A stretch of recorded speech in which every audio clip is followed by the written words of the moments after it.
महाभारत दुनिया का सबसे बड़ा एपिक, 1 लाख से ज्यादा श्लोक, 18 दिन तक चलने वाला युद्ध। और सबसे इंपॉर्टेंट बात कि इस पूरे एपिक में श्री कृष्ण को छोड़ के ना कोई हीरो है ना कोई विलन है। यहाँ पे हर व्यक्ति अपने आप में कुछ जगहों पे विलन की तरह रोल कर रहा है और कुछ जगहों पे हीरो की तरह रोल कर रहा है। कुछ लोगों के लिए एक व्यक्ति हीरो है, कुछ लोगों के लिए वही व्यक्ति विलन है। तो इस लेवल की जो कहानी लिखी गई है ना महाभारत, ये कहानी हमको बहुत कुछ सिखाती है। तो आज के इस वीडियो में हम सीखने वाले हैं 5 ऐसे लेसन जो कोई भी ऐसा स्टूडेंट जो एग्जाम्स की तैयारी कर रहा है और कहीं ना कहीं वो जीवन में कुछ संघर्ष फील कर रहा है बिकॉज ऑफ हिज प्रिपरेशंस, उसके लिए ये वीडियो हमने आज बनाया है। तो चलिए सीखते हैं महाभारत के उस महान एपिक के ऐसे 5 लेसन्स जो आपको जीवन में बहुत कुछ सिखा सकते हैं। बहुत इंपॉर्टेंट लेसन्स पर हम बात करने वाले हैं। सो पहला हम सीखते हैं कर्ण से, ड्यूटी ओवर कंफर्ट। मतलब उसने हमेशा अपने कंफर्ट जोन को छोड़ के अपने उसकी जो ड्यूटी थी ना उसकी तरफ उसने ध्यान दिया। उसको अच्छे कंफर्ट लाइफ मिल सकती थी। जब वो संघर्ष में था, जब उसको दुर्योधन ने राजा बना दिया था, उसके बावजूद भी उसके जीवन बड़ा संघर्ष से बीत रहा था। परंतु उसके पास बहुत सारे ऑप्शंस थे। वो चाहता तो युद्ध में शामिल ही नहीं होता, वो चाहता तो युद्ध में पांडवों की तरफ से युद्ध में शामिल हो जाता, क्योंकि कहीं ना कहीं वो अच्छे से जानता था इस बात को कि पांडव ही इस युद्ध को जीतने वाले हैं और पांडव को कोई भी हरा नहीं पाएगा। ये बात वो अच्छे से समझता था। उसके बावजूद भी उसने दुर्योधन का साथ दिया। उसने अपना कंफर्ट जोन को छोड़ के उसको इतने सारे ऑफर्स मिले। श्री कृष्ण ने समझाया कि तुम पांडवों की तरफ आ जाओ, कुंती ने समझाया कि तुम पांडवों की तरफ आ जाओ, फिर भी उसने अपने कंफर्ट को चूज नहीं किया, अपनी ड्यूटी को चूज किया, अपने धर्म को चूज किया।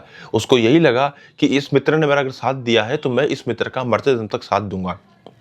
तो देखो, हमारे जीवन में भी कई बार ऐसे सिचुएशंस आती है जहां पे हम लोगों को अपने कंफर्ट को छोड़ के, अपने इजी लाइफ को छोड़ के टफ डिसीजंस लेने होते हैं और वो टफ डिसीजंस ही आपको महान बनाते हैं। आज आप सोचिए, दानवीर कर्ण ने अगर कुंती का साथ दे दिया होता एंड टाइम पे, कुंती की तरफ चला गया होता, तो शायद उस कैरेक्टर में हम दानवीर कर्ण को आज उसी प्रकार से देखते जिस प्रकार से हम विभीषण को देखते हैं। विभीषण ने भले ही अच्छे के लिए वो सब किया था और कर्ण भी अच्छे के लिए ही करता अगर करता तो, परंतु आज भी दुनिया में घर का भेदी लंका ढाए, इस प्रकार के प्रवचन बोले जाते हैं विभीषण के लिए। तो इसी प्रकार से कर्ण के लिए भी हम लोग इसी प्रकार की बातें बोलते हैं। वो इतना महान नहीं बन पाता है, फिर शायद इतना महान उसका कैरेक्टर नहीं बन पाता अगर उसने अपने कंफर्ट को चूज किया होता अपनी ड्यूटी की जगह। सो बच्चों, नेक्स्ट हम लोग कैरेक्टर की बात करते हैं, वो है Arjun. So Arjun gives us how to practice a lot. मतलब आप कितना अधिक से अधिक प्रयास कर सकते हो, अधिक से अधिक अभ्यास कर सकते हो, ये आपको अर्जुन सिखाता है।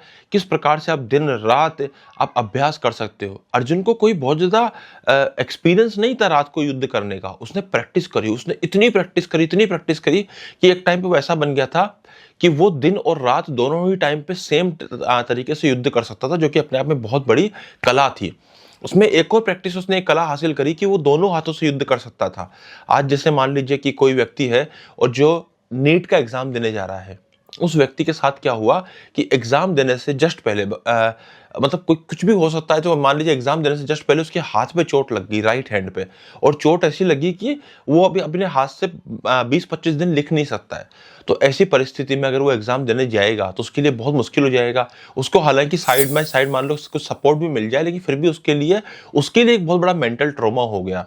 ऐसे मान लीजिए कोई व्यक्ति ऐसा है जिसको दोनों हाथ से लिखना आता है, सोचो उसके लिए कितनी बड़ी बात होगी। तो ऐसा ही इतना आसान नहीं होता ये सब चीजें कर लेना, उसके लिए बहुत प्रैक्टिस चाहिए होती है और अर्जुन ने वो प्रैक्टिस करके दिखाई। सो अर्जुन से हम सीख सकते हैं लॉट ऑफ प्रैक्टिस कैसे की जा सकती है। ऐसे ही हमारे सामने अगला कैरेक्टर है जिसे हम सीख सकते हैं और वो है सेल्फ लर्निंग फ्रॉम एकलव्य। यार देखो, लाइफ में है ना, एज ए स्टूडेंट लाइफ में ये चीज़ बहुत इंपॉर्टेंट होती है कि हमें हमेशा कोई गाइड करने वाला जरूरी नहीं अवेलेबल हो, या हमें जरूरी नहीं हमेशा मेंटोर मिल जाए, या हम हमेशा ही किसी का हाथ पकड़ के हाथ थाम के ही चले। देखो, बहुत सारे लोग आज की तारीख में आ रहे हैं, बहुत सारे यूट्यूबर्स आ रहे हैं, बहुत सारे यूट्यूब पे टीचर्स आ रहे हैं जो आपको बोलते हैं कि हम आपको मेंटोरशिप देंगे, जब आपको गाइडेंस देंगे, हम आपका हैंड होल्डिंग करेंगे, हम आपको नीट के एग्जाम तक पहुंचाएंगे। देखो, उनमें से मैक्सिमम लोग जो है ना, मतलब मैं ऐसा नहीं कह रहा कि मैं सबके सभी उसके अंदर फ्रॉड हैं, परंतु उसमें से जो मैक्सिमम लोग हैं वो अच्छे होंगे, परंतु बहुत सारे फ्रॉड भी तो हो सकते हैं। और जो फ्रॉड है, आपको क्या पता कि आपको कौन सा व्यक्ति मिल जाए, आप किस पे ट्रस्ट कर लो और किस प्रकार का व्यक्ति आपके साथ फ्रॉड हो जाए। तो कहीं ना कहीं लाइफ में हमेशा दूसरों पर डिपेंडेंसी कि यार ये टीचर हमें जब टीचर हमारे सामने बैठा होगा तभी हम क्वेश्चन करेंगे, या हमारे सामने कोई ना कोई पढ़ रहा होगा तभी हम पढ़ेंगे, या कोई हमें देख रहा होगा तभी हम करेंगे। तो कहीं ना कहीं ये जो थिंकिंग है ना, ये थिंकिंग आदमी को प्रैक्टिस करने से, आदमी को अभ्यास करने से, सीखने से रोकती है। तो ये थिंकिंग बहुत ही ज़्यादा घातक है अगर आप एक स्टूडेंट हो तो। आपको सेल्फ लर्निंग और सेल्फ डिपेंडेंसी बहुत ज़रूरी है एज ए स्टूडेंट लाइफ। बेटा आज आपका मैं मेंटोरशिप कर रहा हूँ, आज आपको मैं गाइडेंस दे रहा हूँ यहाँ पे, तो देखो मैं आपको कितनी अच्छी बात बोल रहा हूँ कि अगर आप सेल्फ लर्निंग और सेल्फ अगर मान लीजिए डिपेंडेंट है तो आपको कोई रोक नहीं सकता एग्जाम में आगे बढ़ने से, आपको कोई रोक नहीं सकता अभी प्रिपरेशन में आगे बढ़ने से। आप किसी और के ऊपर डिपेंडेंट नहीं हो। ऐसा नहीं कि मेरे मेंटोर ने मुझे धोखा दे दिया या फिर मेरे मेंटोर ने मुझे टाइम नहीं दिया, मेरे टीचर ने मुझे टाइम नहीं दिया इसलिए मैं कर नहीं पा रहा हूँ। आपके अंदर वो चीज़ होनी चाहिए, खूबी होनी चाहिए। तो ये चीज़ हम सीख सकते हैं एकलव्य से।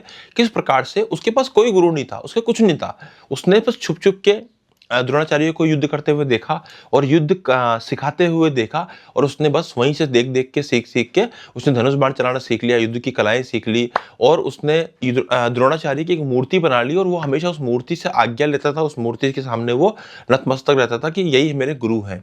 तो दिस इज द वे। ये होता है भैया सेल्फ लर्निंग और कहीं ना कहीं अगले आदमी का अपने गुरु के प्रति समर्पण। तो नेक्स्ट हम लोग चीज सीखते हैं वो है साइलेंस हैज ए कॉस्ट। तो भीष्म पितामह से हम ये सीख सकते हैं कि जब कुछ गलत हो रहा हो ना और वहां पे भी अगर आप चुप हो तो उस चीज की भी एक कीमत होती है, आपको वो कीमत चुकानी पड़ेगी। मतलब अगर कहीं पे कुछ गलत हो रहा हो, कहीं पे कुछ ऐसा हो रहा हो जो आपको पता है कि गलत हो रहा है और वहां पे भी अगर आप चुप हो, किसी भी कारण से अगर आप चुप हो तो कहीं ना कहीं आपके लिए सही नहीं है। जैसे कई बार ऐसे डिसीजंस हो जाते हैं, एनटीए कई बार ऐसे डिसीजन ले लेती है, गवर्नमेंट कई बार ऐसे डिसीजन ले लेती है, आपकी कोचिंग कई बार ऐसे डिसीजन ले लेती है जहां पे आपको पता है कि गलत है पर हम फिर भी चुप है। हमें लगता है कि कई बार ऐसा हो गया कि मान लीजिए आपने किसी ऑनलाइन कोचिंग में पैसे जमा करा दिए है ना, और अब वो आपको डेडिकेटेड कोर्स नहीं दे रहे हैं। उन्होंने लाइव क्लास का प्रॉमिस किया था, वो आपको लाइव क्लास नहीं दे रहे हैं। उन्होंने संडे टू संडे सेशंस का प्रॉमिस किया था, अब आपको संडे टू संडे सेशंस नहीं दे रहे हैं। वो आपको बहुत ज़्यादा एंटरटेन नहीं कर रहे हैं। आपको पता है कहीं ना कहीं उन्होंने गलत किया है मेरे साथ में, फिर भी आप आवाज़ उठाने से डर रहे हो क्योंकि आपको ऐसा लग रहा है कि अगर मैंने आवाज़ उठाई तो ये अब मुझे बचा कुचा कोर्स भी प्रोवाइड नहीं करेंगे, मेरे पैसे भी खराब हो जाएंगे।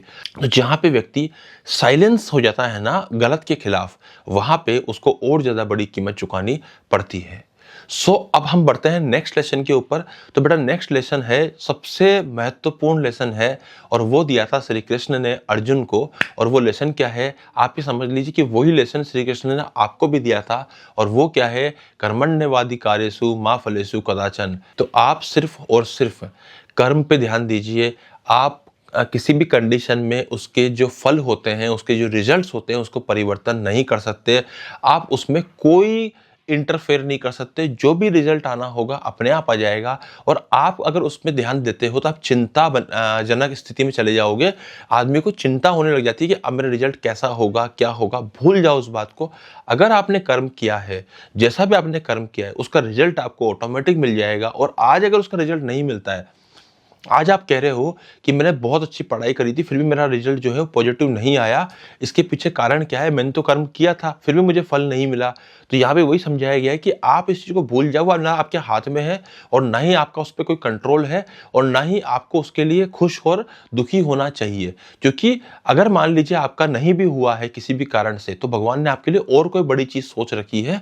इसीलिए कभी भी जो यूनिवर्स है, जो नेचर है, उसकी प्लानिंग के बीच में आप मत पड़ो। जो हो रहा है अच्छे के लिए हुआ है, जो होने वाला है वो भी अच्छे के लिए ही होगा। ये थिंकिंग अगर हम दिमाग में रखते हैं तो हम हमेशा पॉजिटिव रहेंगे और हमेशा खुश रहेंगे। बच्चों आज का ये वीडियो था। आप बताइए इन पांचों में से आपको कौन सा सबसे अच्छा पॉइंट लगा, किसको आप सबसे ज्यादा रिलेट करते हो, उसको मुझे कमेंट बॉक्स में कमेंट करके जरूर बताइए।